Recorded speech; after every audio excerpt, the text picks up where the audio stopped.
It's my pleasure to introduce the annual Stan Kimmett Lecture in Public Policy, which is being given under the auspices of the Presidential Lecture Series.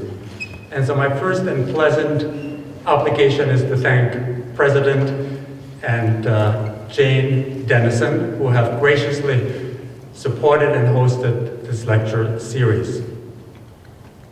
And then my second obligation, just as pleasant, is to thank the Kimmett family for helping to support this lecture. And this obviously is the occasion to remember Stan Kimmett, in whose honor and memory this lecture is being held. Stan Kimmett was born in the heartland of the heartland, in Lewistown, Montana. He served with great distinction in both the Second and the Korean World War. He was awarded a Silver Star and a Bronze Star. He had met Mike Mansfield as a student and then went to work for him as a staffer in Washington, D.C. He ascended to the position of Secretary of the Democratic Party in the Senate, and finally to the position of Secretary of the Senate, which is the highest administrative officer of that body. There are cordial and heartfelt responses and remarks that were given on the occasion of his death, and they all have a common theme, and it was that people appreciated Stan for keeping his feet on the ground, for being a person of substance and common sense who got things done without undue friction and without any pretensions. And I'm sure that the ground that in one sense he never left was the ground of the state. He was a salt-of-the-earth person, and he's one of those Montanans that reminds us what this state is all about. The person to honor him with the lecture this evening is James Davison Hunter. He is the LaBrosse Levinson Distinguished Professor of Religion, Culture, and Social Theory at the University of Virginia, and he's also the founder and director of the Institute in Advanced Studies of Culture. He is a provocative and influential scholar to begin with. He has written a book titled Culture War, which has given the intellectual and national conversation the very term and the very theme. He has founded an institute which is both distinctive and distinguished by devoting itself to an obvious question that no one wants to ask.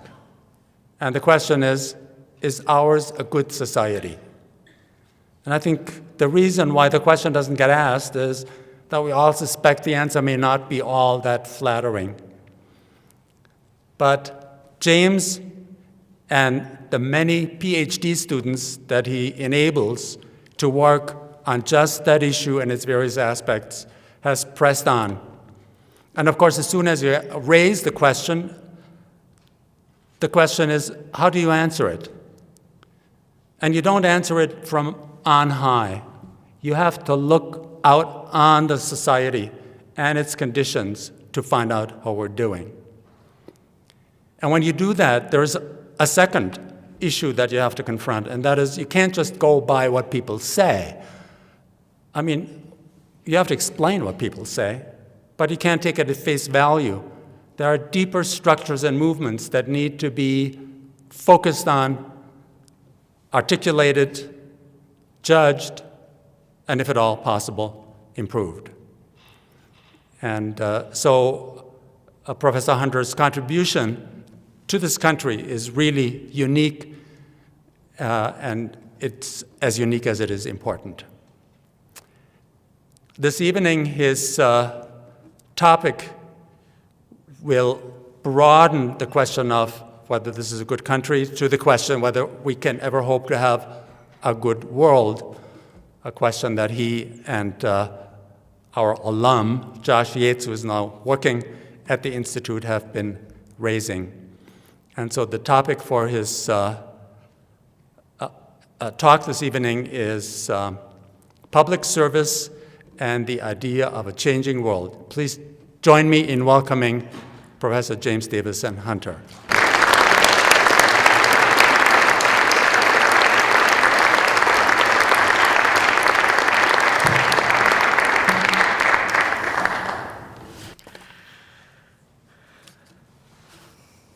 Thank you, Albert. I'm tempted to say, after such an introduction, I'm still a disappointment to my mother.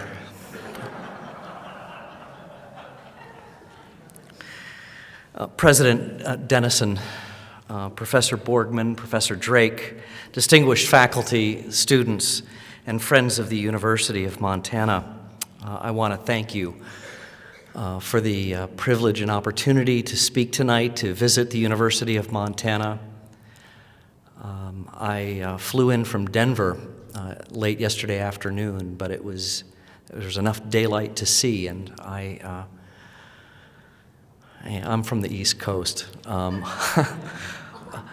was drooling as I looked out the window. What a beautiful, beautiful place, and it is such a privilege to see this place and to be a part of its intellectual life, even if just briefly. And so thank you for the opportunity to be here.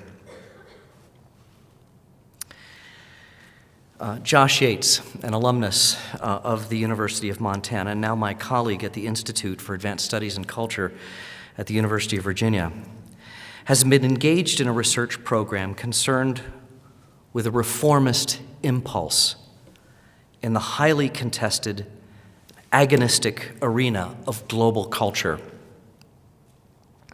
At the root of his argument and his program of research is a philosophical anthropology.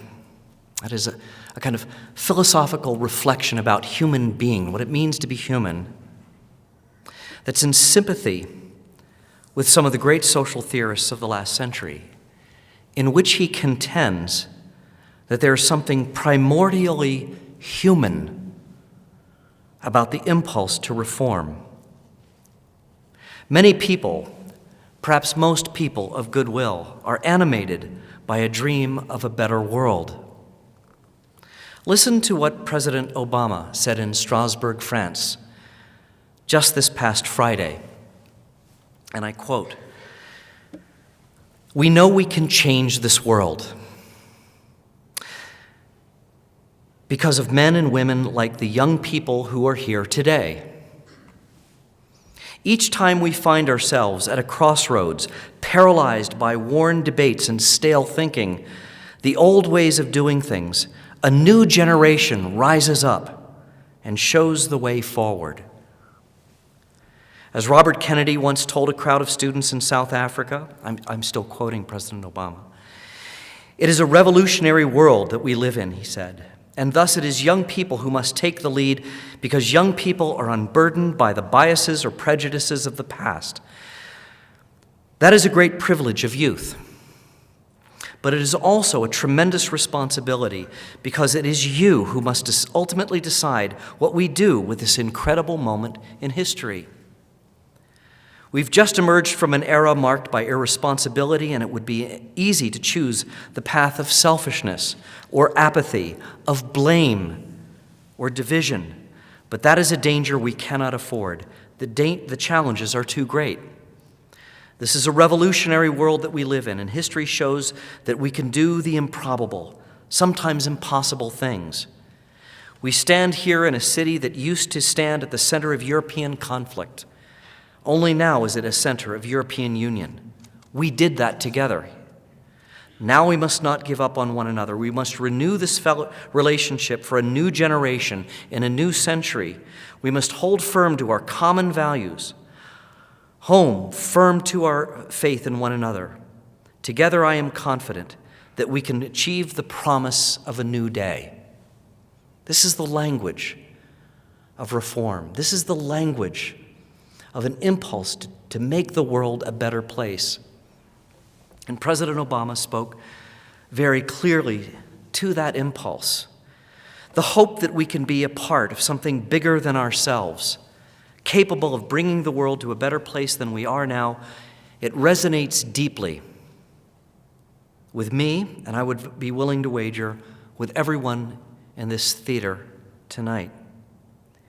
It's here, in this impulse to reform, where we can locate our ideas and practices of public service, which is the theme of this lecture. What makes this issue complicated is that there are different views of what in the world needs most changing and what we should change the world to, the ends that we have in mind. We disagree about such things because we have different understandings of the good. Well, fair enough. In a democracy, such disagreements are healthy, if in fact the disagreements are honest and well understood by the different factions that represent them. I'm not here to adjudicate these competing notions of the good. In fact, I'm going to do something a little bit different than I usually do.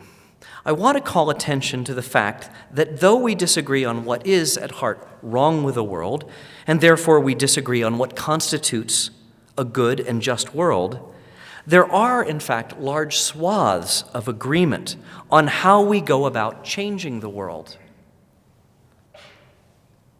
All right? We agree, in spite of all of our differences, about how to go about changing the world. The problem is that they're mostly wrong. So my lecture tonight, and why you're not watching the NCAA basketball finals, you have no idea how grateful I am for you for this.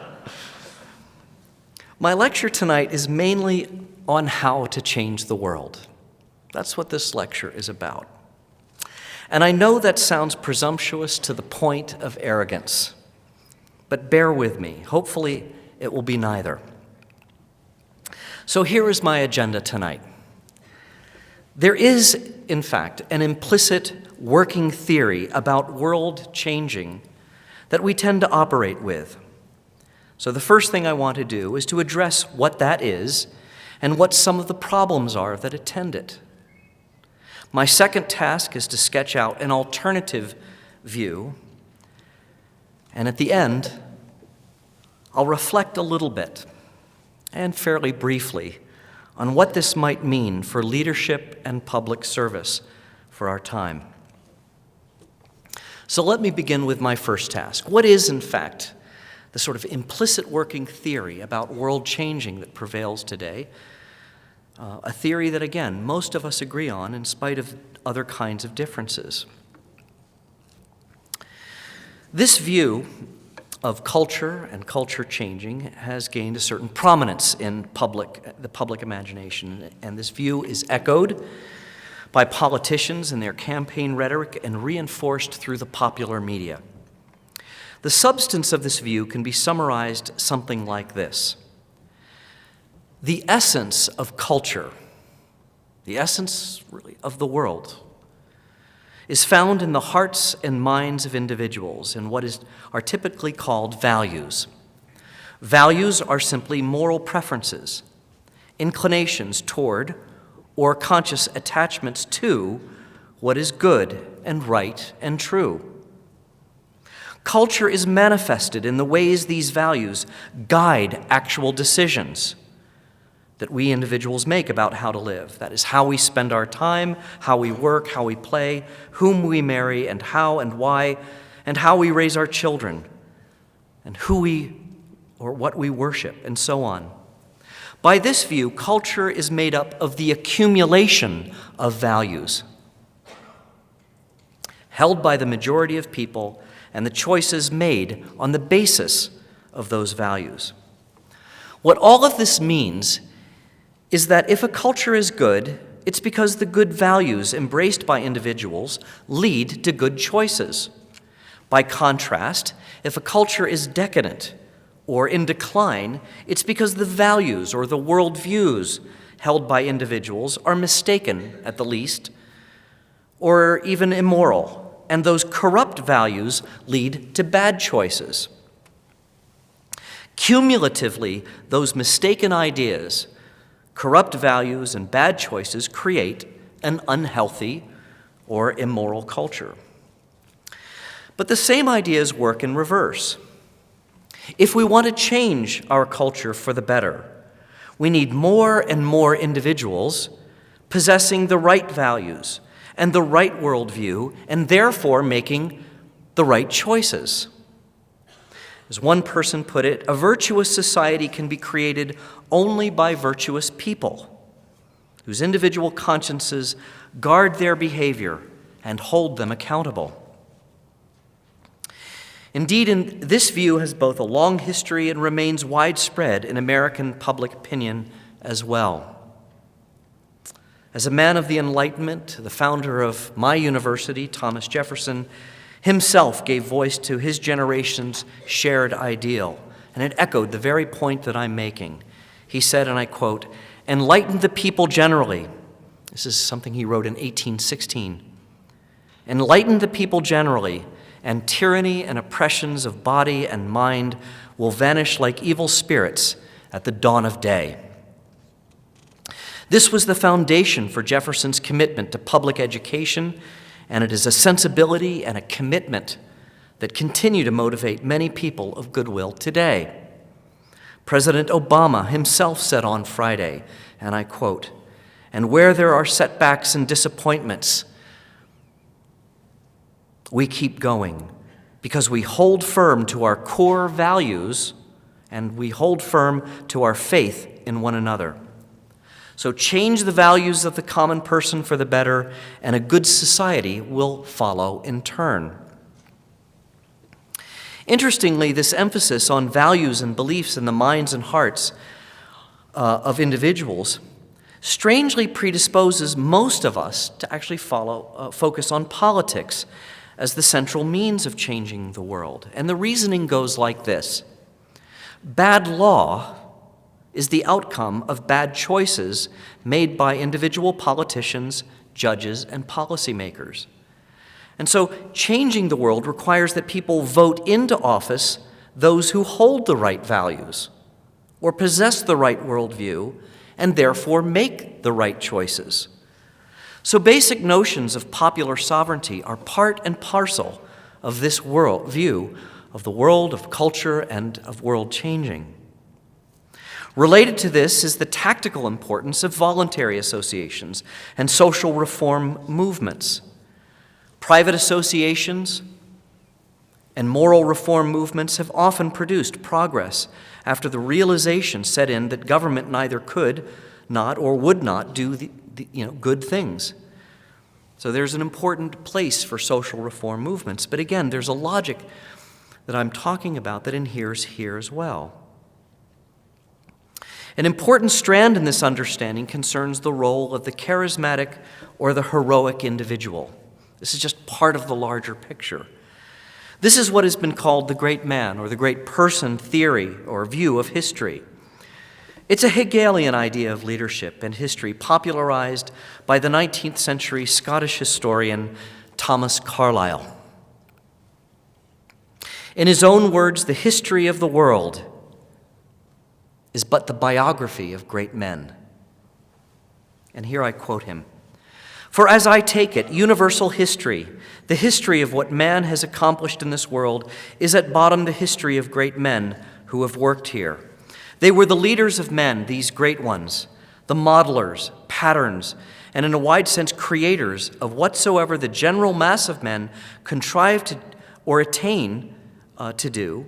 All things that we see standing, accomplished in the world, are properly the outer material result, the practical realization and embodiment of thoughts that dwelt in the great men sent into the world.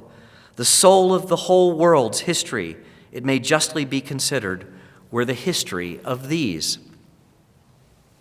For Carlyle, heroes shaped history through the vision of their leadership, their values, the power of their intellect, the beauty and delight of their aesthetic, and animating it all, of course, a certain inspiration from above. When the world's need is most acute, he argued, great leaders rise to the occasion and provide the courage and vision to address that need. And here I quote Carlyle, "In all epochs of the world's history, we shall find the great man to have been the indispensable savior of his epoch." In the realm of the spirit, it was Moses, the Buddha, Jesus, and Mohammed, among others. In the case of war, it was Julius Caesar, Alexander, Charlemagne, Napoleon, Washington, Bismarck, and others. In the case of the intellect, it is Plato and Aristotle, St. Paul, St. Augustine, Thomas Aquinas, Martin Luther, John Calvin, Charles Darwin, Sigmund Freud, Albert Einstein, and the like. In the case of the arts, it was Michelangelo, Raphael, Caravaggio, Da Vinci, Titian, Monet, Degas, and the like. All form an aristocracy of knowledge, talent, ability, ambition, and virtue, and so endowed have stood like switchmen on the train tracks of history, and it's their genius and the genius of other heroic individuals that have guided the evolution of civilization this way or that, for better or for worse. Okay? This is still part of the larger picture that prevails. Culture is about values and beliefs held by individuals. Okay? But also, there is a great man theory that kind of is implicit here, the importance of individual agency in the world. As I say, there are two presuppositions central to this account. One is that we can will change, that is, reform, into being. Cultural change, then, is purposeful and planned insofar as the decisions that transformed individuals make are rational and consistent, and their choices conscious and deliberate. As one activist put it, where there is a will for a healthier culture, there is a way. A second element, a second presupposition, is that change is democratic. It occurs from the bottom up, among ordinary citizens, ordinary people. In this light, we can see how one person can make a significant difference. If there is an exemplar whose life mission touches all of these themes and strategies, and who is celebrated as such, there are many, but certainly one of them is Martin Luther King. King was indeed a great man and a model of what one courageous person willing to step into the fray can do. But the implication of our rhetoric and our public imagination about reform in the world, about world changing, is that even if we don't operate in the lofty realms that some people operate, we too can be a Martin Luther King. In our own sphere of influence, we too can be a Lincoln, a Churchill, a Dorothy Day, a Nelson Mandela, a Mother Teresa, a Václav Havel, and so on. If you have the courage and hold to the right values, you too can change the world. So this is the prevailing view, it seems to me, and that we find in our rhetoric about world changing. The problem is that this account, while it has elements of truth, and it certainly it deeply resonates and is appealing and is inspiring, it's also mostly mistaken. Consider, just by way of a couple of illustrations, let me offer the illustration of the experience of the Jewish community in America. Except for a brief period in the middle of the 20th century, Jews have never comprised more than 3.5% of the American population.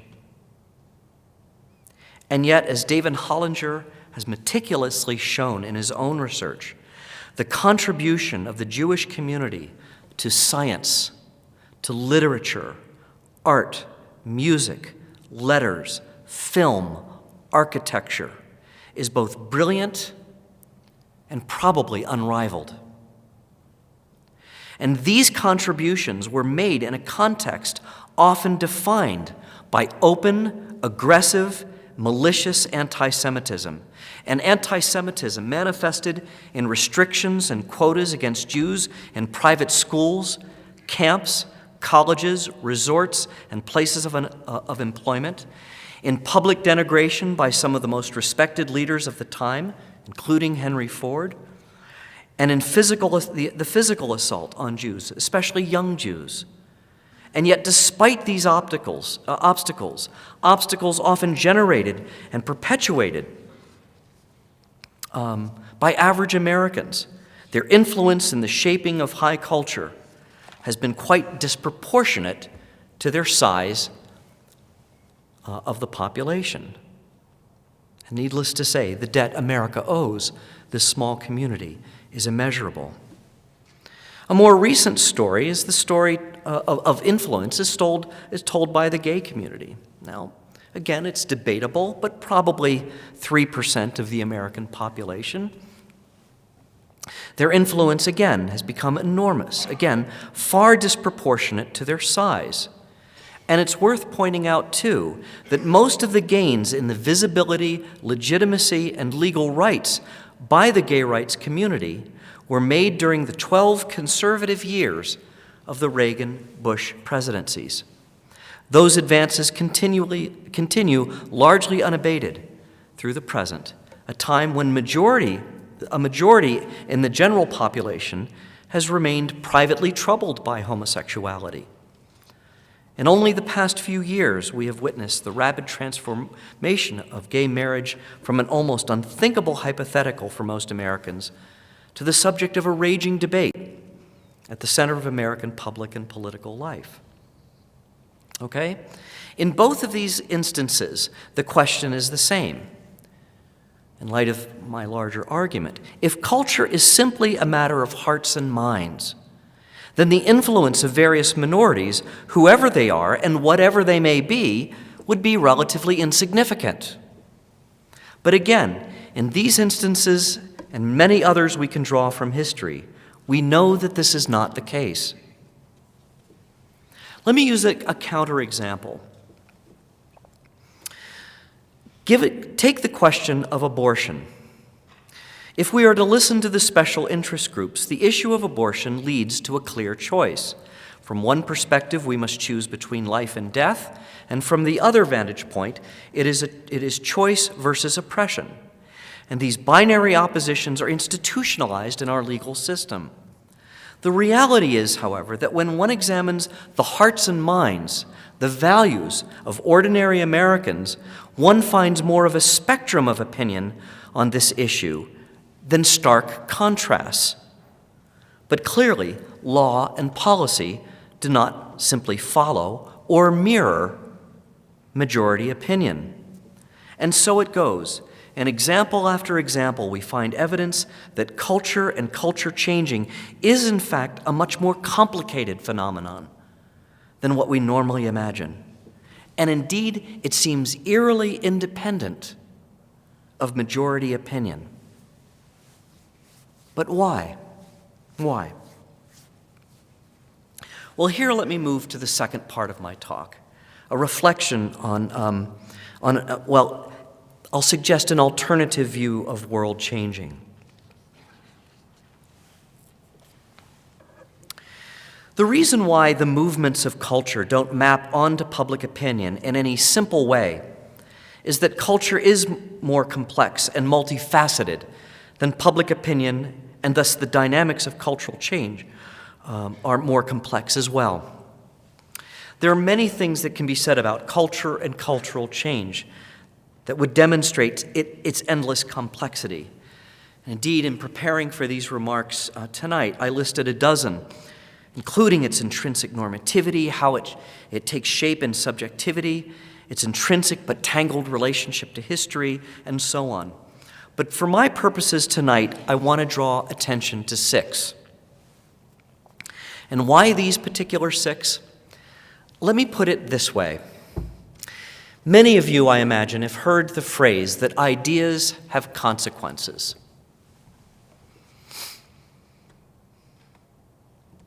Ideas have consequences. From my vantage point, that's not exactly right. Some ideas have consequences. Some ideas have more consequence than others. And the reason is, it has to do with the 6 elements I want to lay out here. There are conditions under which ideas have consequences, in which cultures take form, take shape, and finally change. Let me offer the first proposition. The first proposition is first one about the nature of culture itself, and it's this, that culture is a dialectic between ideas and institutions. Okay? What this means is that there's a relationship between ideas and institutions. We have certain tendencies toward idealism in our culture, and so we are prone to view culture in terms of its leading ideas. We often speak of these as though culture were like a gaseous vapor. You can't see it, but you know it's there because people are inspired by it or infected by it, as the case may be. But ideas are not free-floating in consciousness, but are grounded in the social world in the most concrete ways. To put it bluntly, culture is as much an infrastructure as it is ideas. It takes shape in concrete institutional form. One must view culture, then, not only as a normative order, reflected in well-established symbols, but also as the organization of human activity surrounding the production, distribution, manipulation, and administration of those symbols. Another way to say this is that culture is intrinsically dialectic. It is generated and it exists at the interface between ideas and institutions, between the symbolic and the social and physical environment. So ideas are important, but without understanding the nature, workings, and power of institutions in which those ideas are generated and managed, one only understands half of what is going on in the culture. It is better to think of culture as a thing, if you will, manufactured not by lone individuals, but by institutions and the leaders who lead them. Institutions such as the market, the state, education, the media of mass communications, scientific and technological research, and the family and its socializing capacities are not organizationally neutral, but they have their own logic, place, and history that interacts with the ideas and ideals for which those institutions are carriers. So culture exists at the interface of ideas and institutions. All right? The second proposition, culture is a resource, and as such, a form of power. To think of culture institutionally and organizationally allows one to think of symbols as a resource. Symbols take the form of ideas, information, news, wisdom, indeed knowledge of all kinds. And these in turn are expressed in pronouncements, speeches, edicts, tracts, essays, books, film, art, law, and the like. The amount of cultural output, of course, varies considerably by society and by the institutions producing it. At the same time, symbols in the form of knowledge, technical know-how, credentials, and cultural accomplishments can also be thought of as a form of capital. Particularly in the cultural meaning imputed to such things, culture can be understood as symbolic capital. Though unlike money, symbolic capital cannot be readily transferred from one generation to another, from one individual to another. Like money, symbolic capital can be accumulated. Some individuals, some organizations, some objects have more and accumulate more symbolic capital than others. For example, a PhD has more symbolic capital than, say, a car mechanic. A member of the National Academy of Sciences has more symbolic capital than a high school science teacher. The winner of a Nobel Prize in literature has more symbolic capital than a romance novelist. Likewise, whatever else one may say about the New York Times, it has more symbolic capital than the Dallas Morning News. And though it is highly disputed, some say that the Yankees have more symbolic capital than the Red Sox. At the risk of droning on, an Oscar has more symbolic capital than, say, a Christian Film and Television Excellence Award. A Rhodes Scholarship carries more symbolic capital than a Rotary Club Scholarship. And a BMW has more symbolic capital than a Honda. All of these are extreme contrasts, but they make the point. Importantly, culture is not neutral in relation to power, but is in fact a form of power. In other words, like money, accumulated symbolic capital translates into a kind of power and influence. But of what kind? It starts as credibility, that is, an authority one possesses which puts one in a position to be listened to and taken seriously. It ends as the power to define reality itself. As the famous French social theorist Pierre Bourdieu put it, it is the power of legitimate naming. So take, for example, the great Russian novelist Alexander Solzhenitsyn. While many people endured the Gulag, and some of whom wrote of their experiences, it was Solzhenitsyn's reputation and credibility that was catapulted far beyond his peers. This was in large measure due to his Nobel Prize in literature. This symbolic capital, in turn, gave him the ability to speak on a wide range of other issues far outside the realm of literature with great authority. Okay? To give another example, someone who places, say, an op-ed in the New York Times confers greater credibility and authority than anything, say, opined in the Chattanooga Times Free Press. All right? Proposition 3. Cultural production and symbolic capital are stratified in a fairly rigid structure of center and periphery. This proposition is an extension of what I've just been talking about, and I'll put it this way. With economic capital, quantity is paramount. In the ways of the world, more is almost always better and more influential than less when it comes to money. But with cultural capital, it isn't quantity that matters, but quality that matters most. It's the status of cultural credentials and accomplishment. And status is organized in a structure that ranges between the center and the periphery. The individuals and institutions most critically involved in the production of a culture operate in the center where prestige is highest, not on the periphery where status is lowest. And so the USA Today may sell more copies of newspapers than the New York Times, but it's the New York Times that is the newspaper of record in America because it is at the center of cultural production, okay? And its symbolic capital is higher. One could sell 100,000 copies of a book by a religious publishing house and only 5,000 copies of a book published by Knopf. But it's the book by Knopf that's going to be reviewed more likely in the New York Review of Books or the New Republic or the Washington Post Book World because Knopf is at the center and a religious press like Zondervan or Baker are at the periphery. Influence follows accordingly.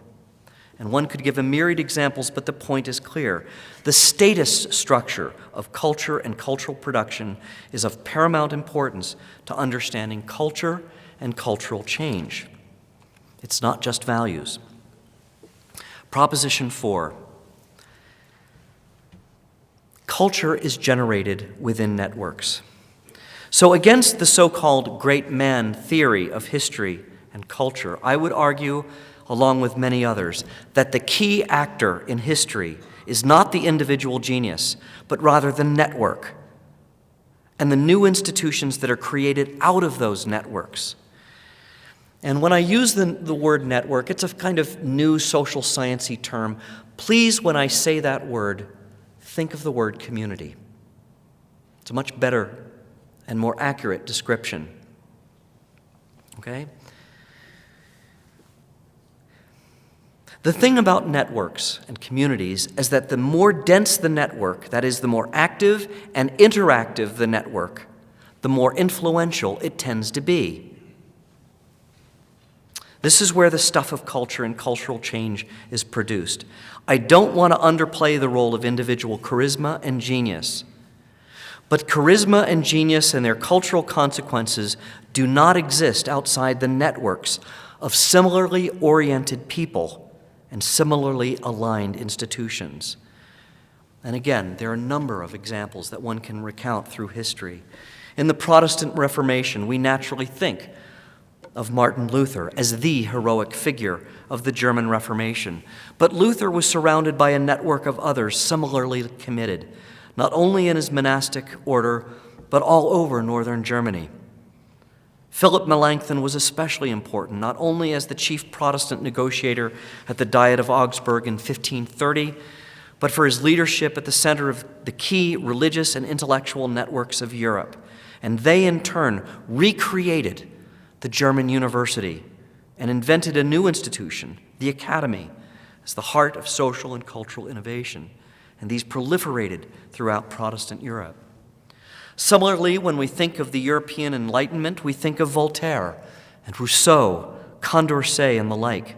And yet the power of the philosophes resided in the networks of bold and innovative thinkers sustained by the Salon, a new social institution that created an ongoing discussion about a new order for the ages. The salons of Madame Geoffrin, Madame de Staël, and Madame Recamier created such intellectual ferment that Napoleon himself exiled 2 of these 3 women. It's no wonder that historians have called the Salon movement the midwife of the French Revolution. It was the place where this community took place. Okay? Many of you saw the popular movie of a couple of years ago about William Wilberforce and his move to outlaw slavery in England. Okay? Clearly a charismatic figure. And yet it was the Clapham Circle, a powerful network of Christian abolitionists who surrounded him, that carried the day. There are innumerable other examples. Psychotherapy, it's not just Freud. It was the Vienna Circle that included Jung and Adler and others. Again, I don't want to underplay the power of charisma and of individual genius, but charisma and genius and their cultural consequences do not exist outside of networks of similarly oriented people.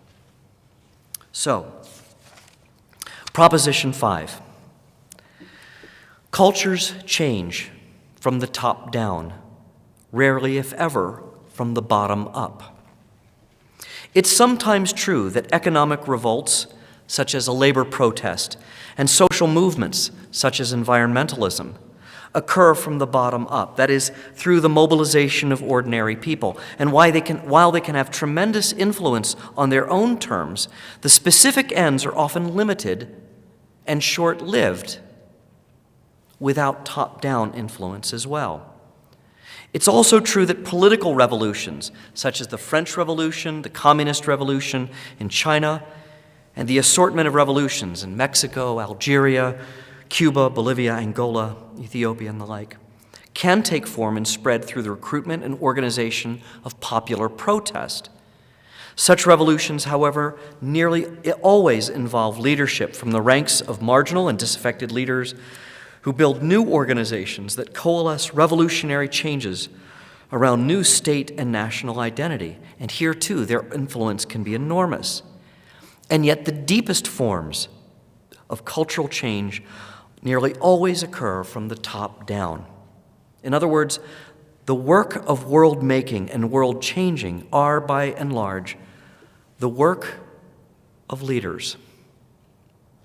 Even the word elites gatekeepers who provide creative direction and management within spheres of social life. In other words, these leaders operate in well-developed networks and powerful institutions. The reason for this, as I have said, is that culture is about how societies define reality. What is good, bad, right, wrong, real, unreal, important, unimportant, and so on. And that capacity to define the world, to define reality, is not evenly distributed in society, but is concentrated in certain institutions and among certain leadership groups who have a lopsided access to the means of cultural production. Over long periods of time, cultural innovation is translated and diffused through an elaborate cultural economy. Deep-rooted cultural change tends to begin with those whose work is most conceptual and invisible, and it moves through those whose work is most concrete and visible. Cultural change is most enduring when it penetrates the structures of our imagination. Cultural change is most enduring when it penetrates the frameworks of knowledge and discussion and the perception of everyday reality. And this rarely, if ever, happens through grassroots political mobilization. Even though grassroots political mobilization can be a manifestation of deeper cultural transformation. Change of that deeper nature, of that enduring nature, tends to come from the top down. Finally, my last proposition, Proposition 6, sounds like a referendum.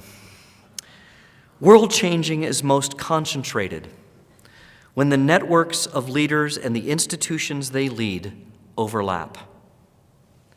The impetus, energy, and direction for world making and world changing are greatest where various forms of cultural, social, and economic, and often political resources overlap.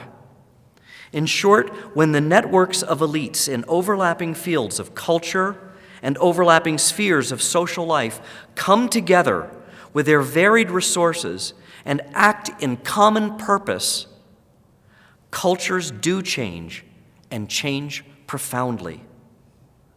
Persistence over time is essential. Little of significance happens in 3 to 5 year plans.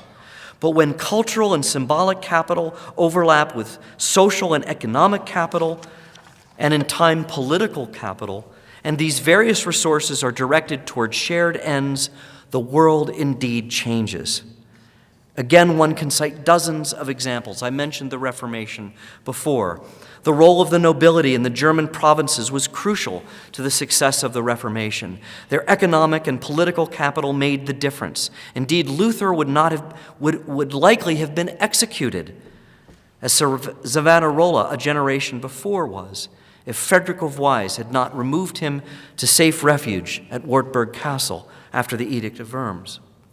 The story of Wilberforce and the Clapham Circle and the end of slavery and the slave trade in England is also the story of overlapping leaders and institutions. Wilberforce may have had the moral charisma and political capital, but it was Hannah More, well known in literary circles, who had a great deal of cultural capital and used it to start a very successful school for the poor.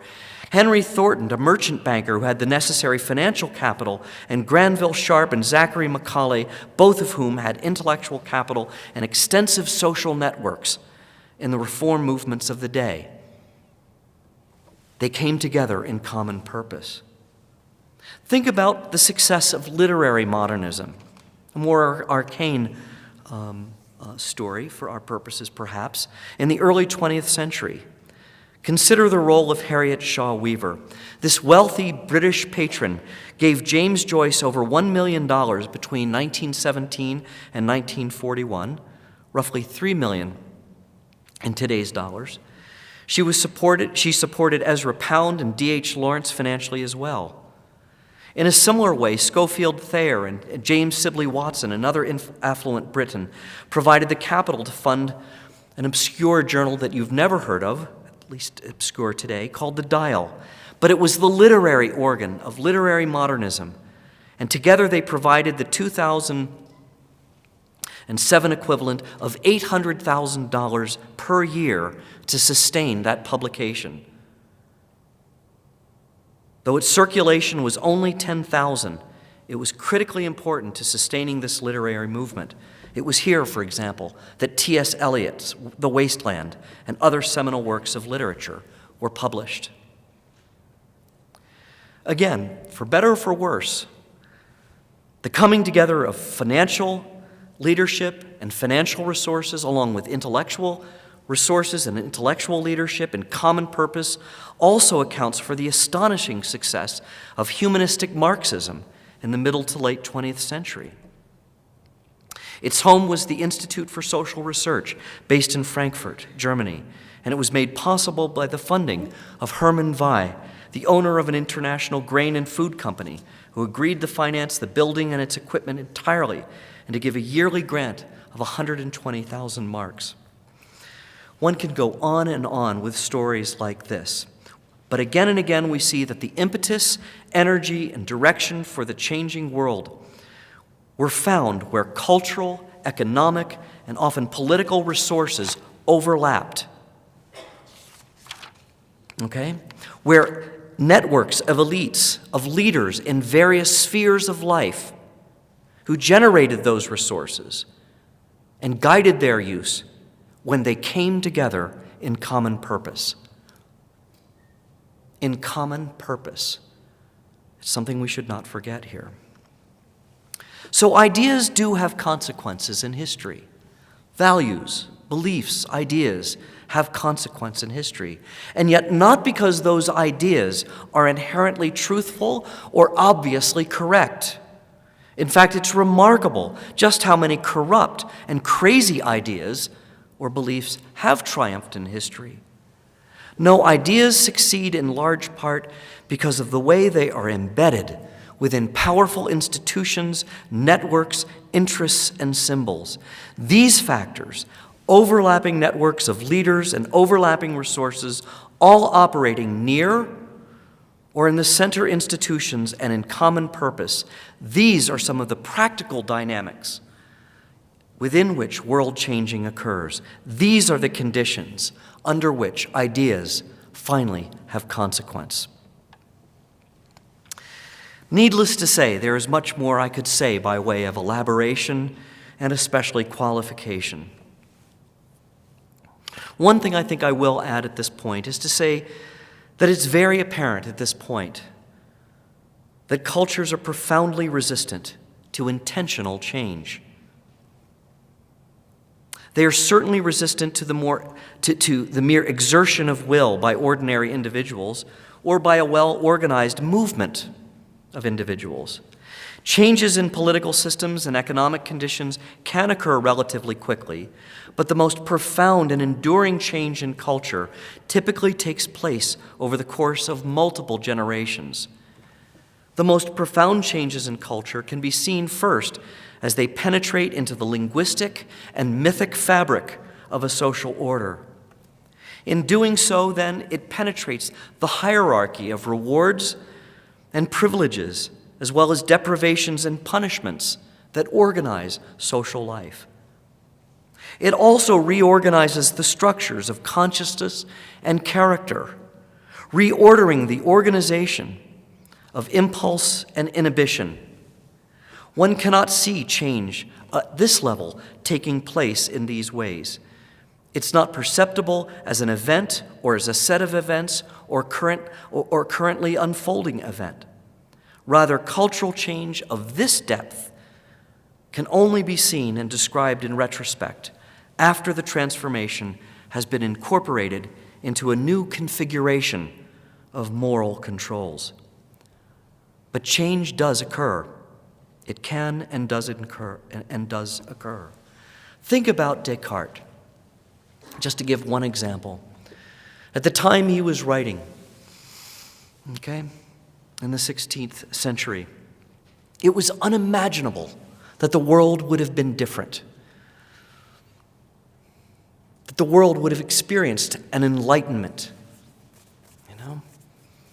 that the world would be anything different than the Holy Roman Empire that existed at that time. But within 100 years, the world had turned upside down, and it happened in the ways that I'm describing. So, worlds do change, but not the way we typically think that they change. So what does this mean? And here we come to the question of leadership and public service.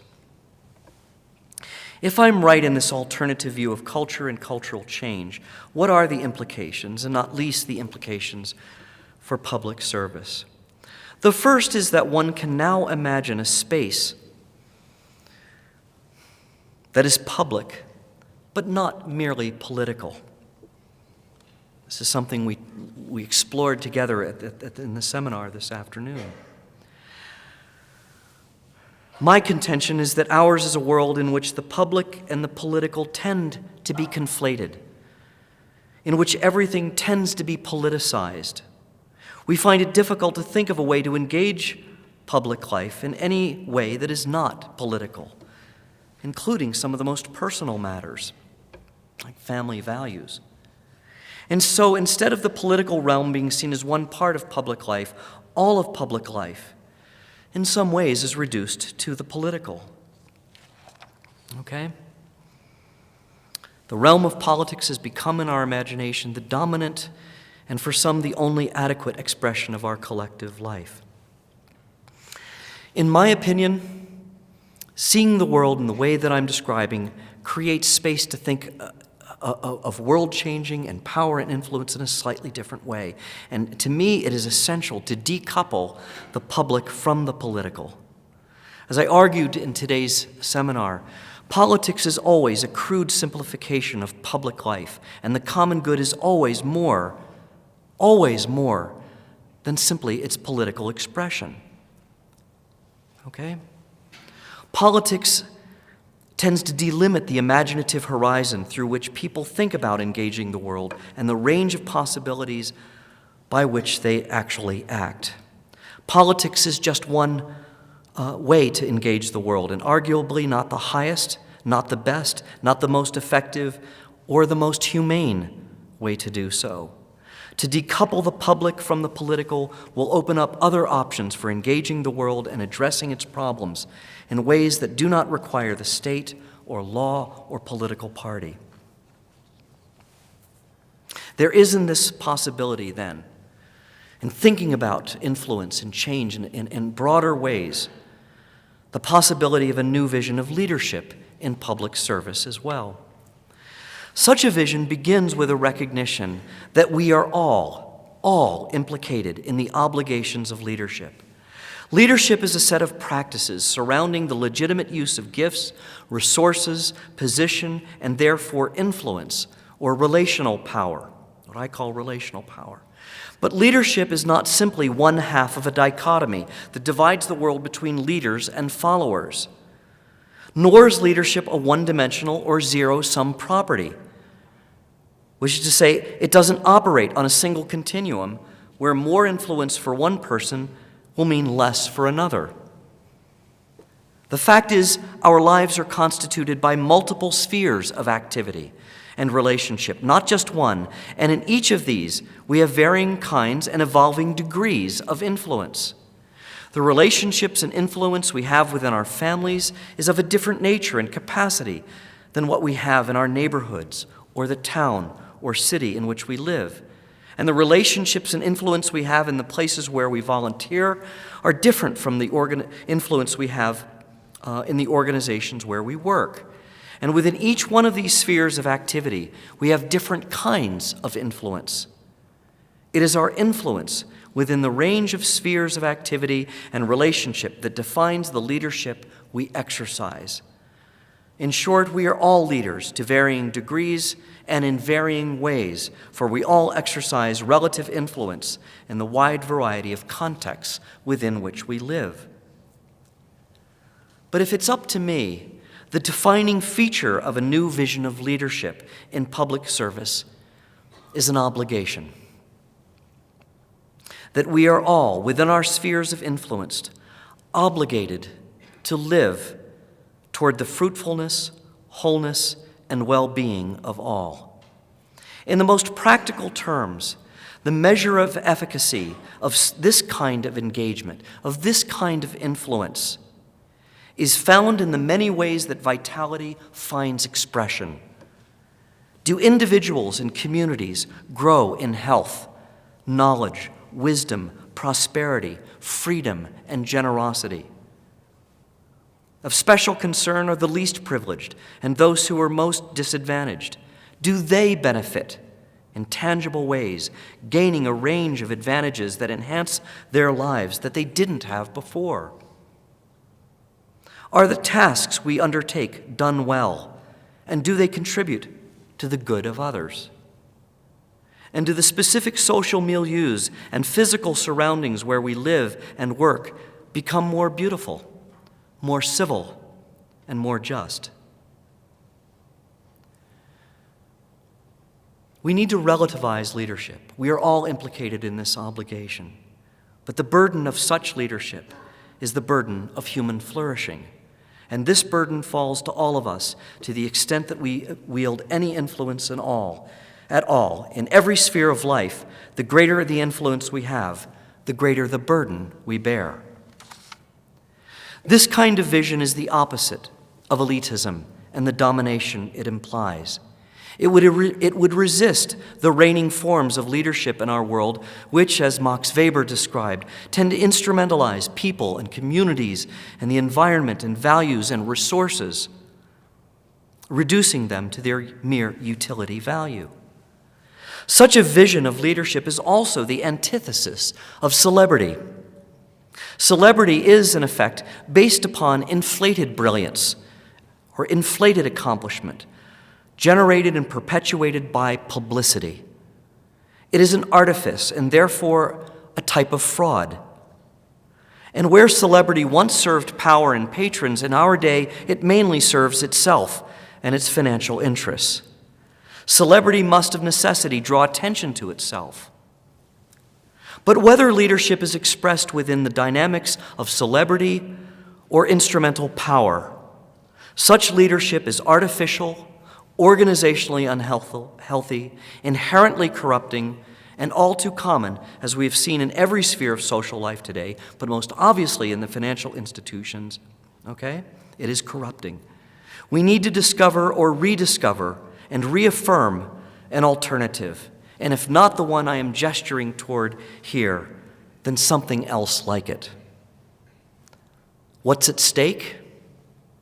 When cultures are good, they give life, and they foster human flourishing. And when cultures are decadent and corrupt, they constrict human flourishing and even deprive us of life itself. In the world that we live in, the outcome is far from certain. There is everything to play for here and now. Thank you very much.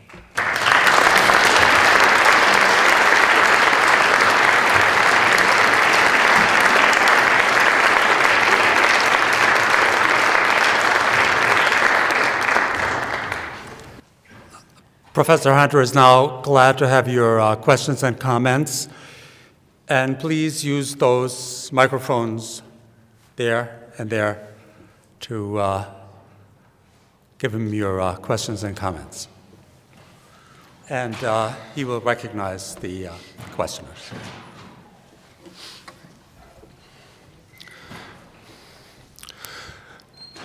Could you give us an idea of the implications for your view of culture and leadership for higher education?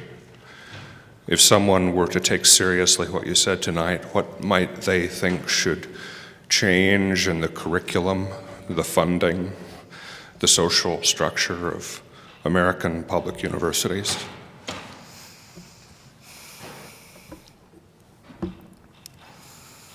If you see me reaching for the water bottle, it's because I'm thinking of institutions of higher education are complex institutions. And it seems to me that progress within various disciplinary fields, if the history of the last century is any measure, it is through increasing specialization. There are, of course, unintended consequences to specialization, and it's the inability of scholars in various fields dealing with similar kinds of topics to even talk to each other. I have a colleague in the religious studies department who met an old friend of his at a conference, and they spent 45 minutes of their reunion defining their concepts before they could then start talking about them. Okay? This is sort of one of the underside of specialization. But it seems to me that academic advancement still takes place within that framework, and one can't stop that. One shouldn't resist it. At the same time, it seems to me, we tend to lose sight of the larger questions and of the kinds of integrating elements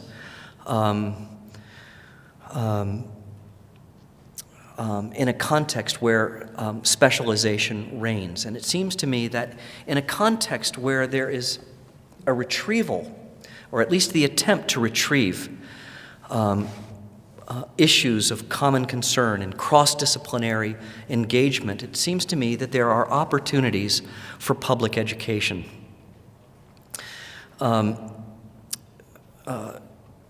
Universities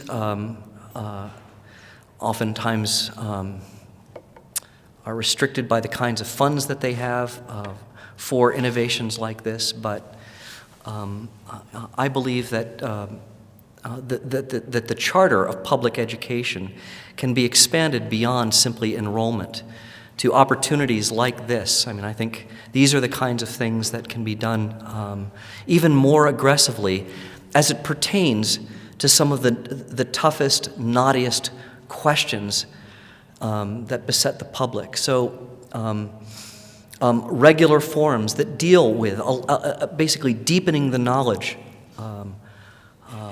trying to deepen the knowledge of the public on issues like Islam, issues like globalization, issues like biotechnology and biopharmacology, issues like the kind of conflicting political movements that are in not only the United States but in the world today. These things are mysterious to many, many people, and simply reading a newspaper is often not enough. There may be other ways, but just off the top of my head, I think that public universities or institutions, even private universities, can take a public mission, be more proactive in a kind of public mission to educate, to deepen knowledge in the surrounding community. So.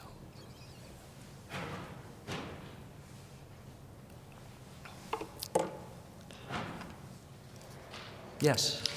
Thank you for that bracing talk. It's causing me to rethink some of the history that I study, most notably certain key moments in the civil rights movement. I think, for example, of the SCLC's Birmingham campaign. That was a very focused effort to try to bring about both cultural and political change. As I think of that, many of the elements you've identified were present. The need for social networks, the need for ideas that were drawing them forward and articulating a vision of a social movement, and the need for political leaders to join and be part of that movement. The thing I haven't heard you talk about that was very critical to that campaign was the need to create a crisis, one that opened up a space for both dialogue and political movement that hadn't previously existed prior to that very deliberate and intentional introduction of a crisis through the boycotts that were happening, the children's campaign, etc. Can you talk about the role of intentional crisis in social movements in the midst of the other very important influences that you've identified? Thank you for that question. No, I can't. But I think you're probably right. I think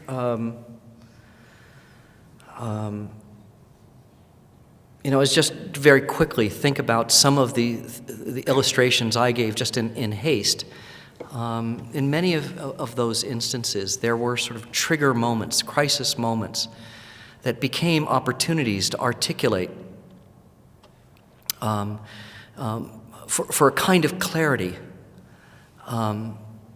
that made certain kinds of options not only sharp, but that also generated resonances with the larger public. Though I would, I argued, and partly, in a kind of polemical way, for a theory of cultural change that operates from the top down, it's never successful unless finally it resonates with the public. And so ultimately, it's both top down and bottom up. And the civil rights movement, and I think the larger cultural transformation in our attitudes towards race, which is still underway, of course, is, but none of that would have happened unless it had happened sort of at both ends. But I think, you're right. I need to think about that. I think that's a very good point. So, yes. That clarified part of. I've got two kind of questions, clarifications I want to bring up. It clarified part of it, but I want to push it just a touch more at the end. The kind of discussion of this leadership in everyday life. That kind of excellence right. that you're promoting, is that in some way trying to put some power back into grassroots movements? I guess my question is what change can come about from that individual leadership that you supported at the end?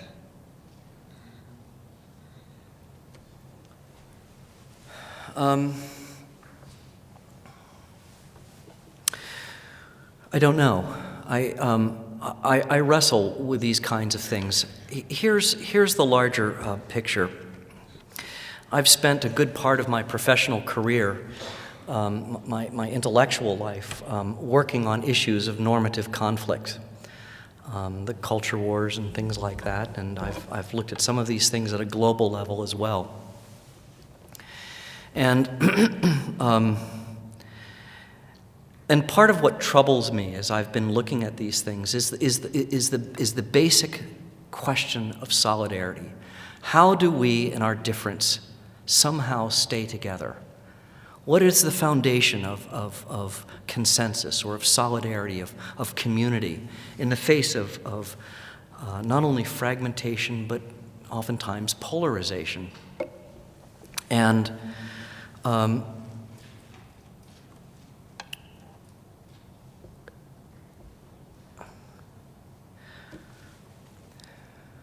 I think we are, at least in our national culture, if there is a kind of common culture that exists, that is a culture that is shared by, at least in the kind of work that I've been doing, by the cultural conservatives and cultural progressives, it's an unintended culture.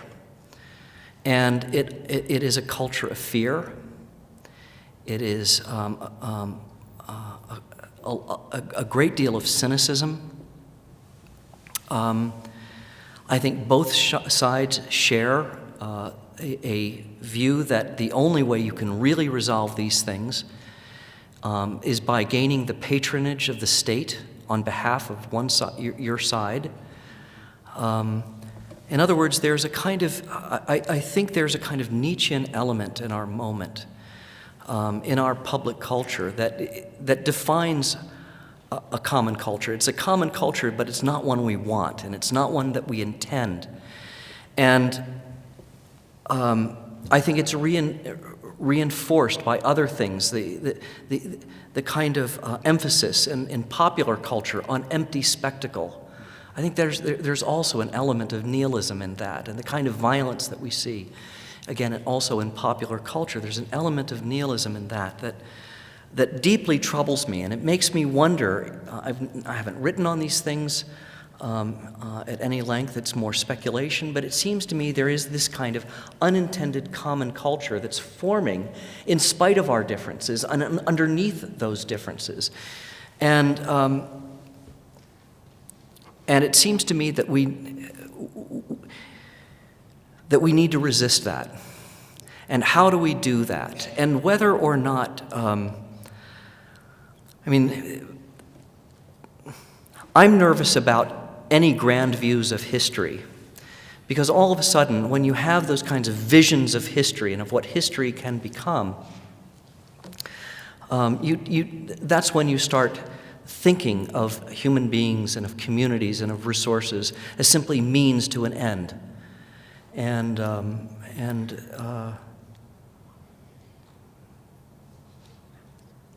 there's a lot of bloodshed in the wake of those kinds of ideas. So, in spite of the very things that I said, really what I'm talking about is, in fact, a top-down and bottom-up strategy in which we all understand that leadership is not a zero-sum game.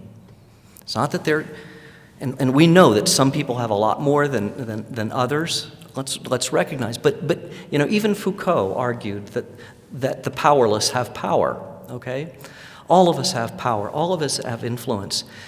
But the more influence that we have in whatever sphere that we operate, it seems to me, the greater the burden is the obligation to live toward the flourishing of others. And if that's operating at the highest levels, in the most prestigious institutions, as well as in the most obscure local communities, we won't know what the outcome will be exactly because we don't have that firmly fixed. But the change can't be anything but to the good. And I talked about at the end sort of what does it look like practically? How can you measure it? And I think that there are certain kind of concrete ways that you can measure the flourishing of others. It's not going to solve everything. It doesn't pretend to, but it does seem to be. If in fact there is a way of thinking about influence and of power that is outside of the political realm, and everyone is obligated within it in the ways that I'm talking about, it seems to me, at every level of social life, there are possibilities of constructive change that can, in fact, resist a nihilism that may not be ubiquitous in the modern world, but it does seem in the late modern world, but it does seem to me, nevertheless, endemic at some levels, and I want to resist that. So, yes. I understand that a lot of what you're talking about is on a global, more of a macro level of change and humanity in general. However, I personally, as an American, I can't help but relate all these things to my own country. And you speak very much about majority opinion, or symbolic capital, and as far as the elite echelon of all these different genres of intellectualism, and how they have more of an influence on society, such as you said, that grassroots protests, movements of the people versus influence of the people with more prestige. However, you said that that this influence mostly comes from the top down. However, in this country, in America, it's a country for the people and by the people, a government for the people and by the people.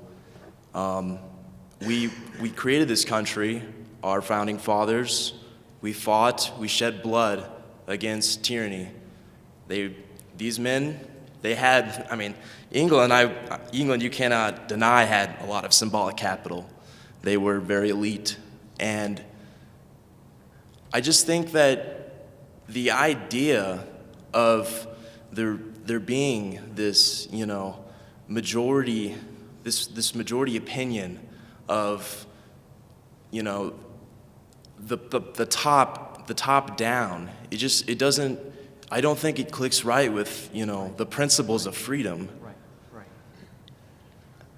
It's offensive in some ways. It's not only counterintuitive. I've been told I have to speak into the mic. Sorry.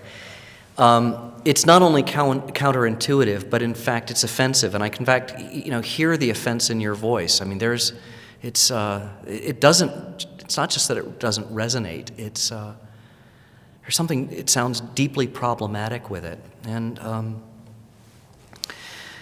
I understand that.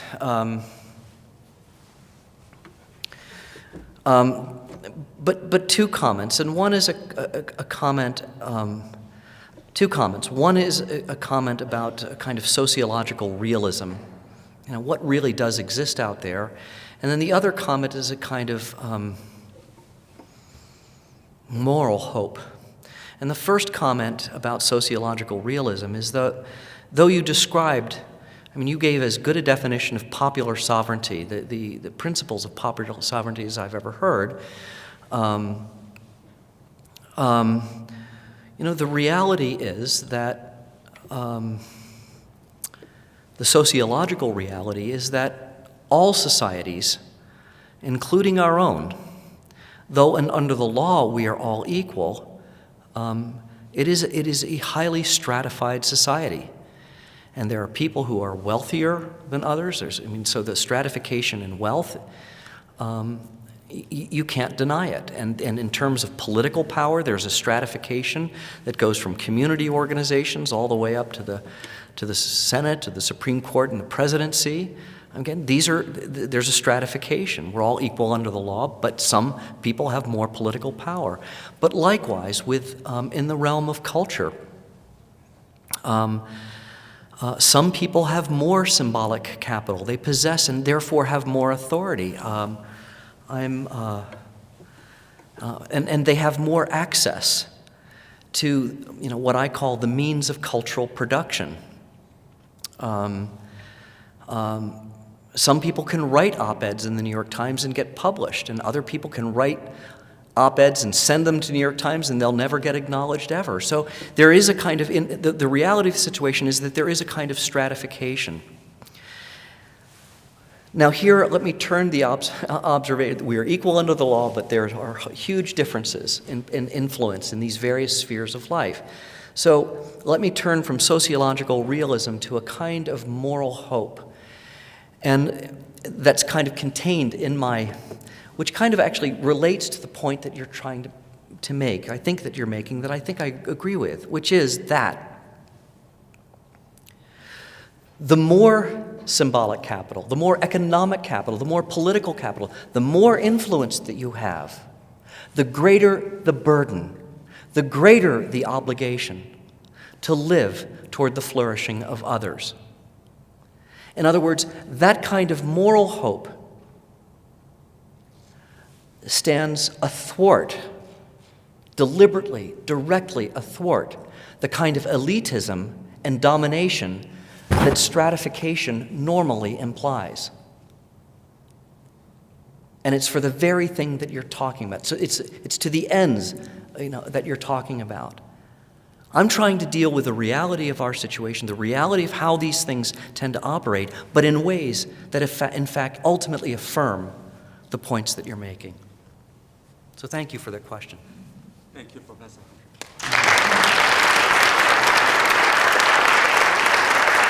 Thank you.